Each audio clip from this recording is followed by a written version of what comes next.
నమస్కారము. జై శ్రీకృష్ణ. ఈ శరీరం పేరు వెంకటేష్. కోడుమూరు, కర్నూలు జిల్లా.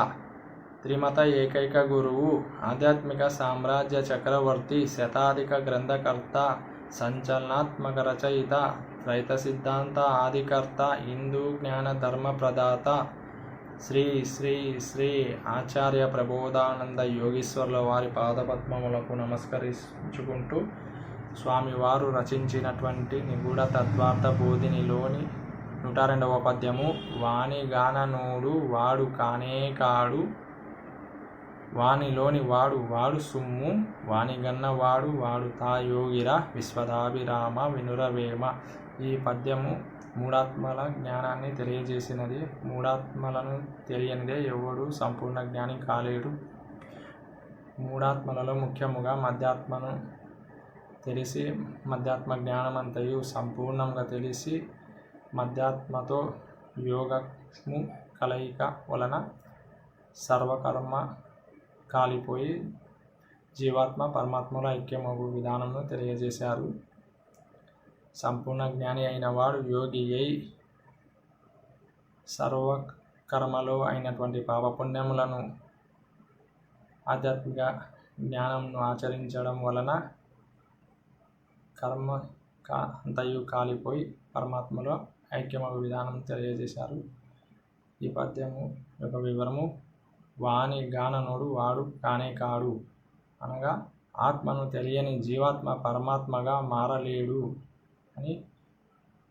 వానిలోని వాడు వాడు సుమ్ము అనగా పరమాత్మ యొక్క అంశయే ఆత్మ జీవాత్మలో అని.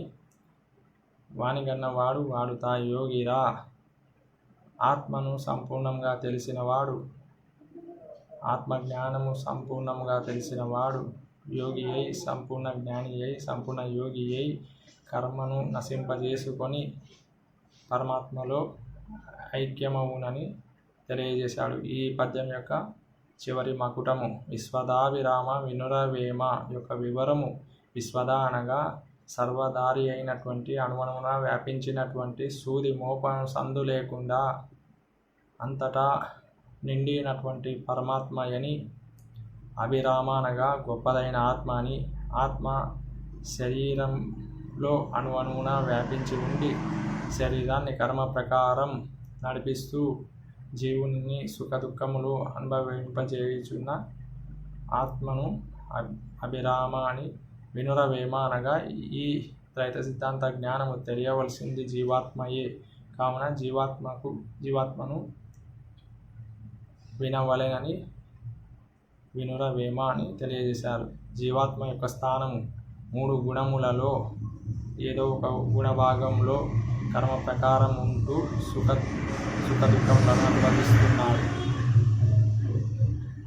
ఆత్మ కర్మ ప్రకారం జీవాత్మను ఏదో ఒక గుణభాగంలో ఉంచి కర్మను విధిస్తూ సుఖదుఖములను అనుభవింపజేస్తుంది.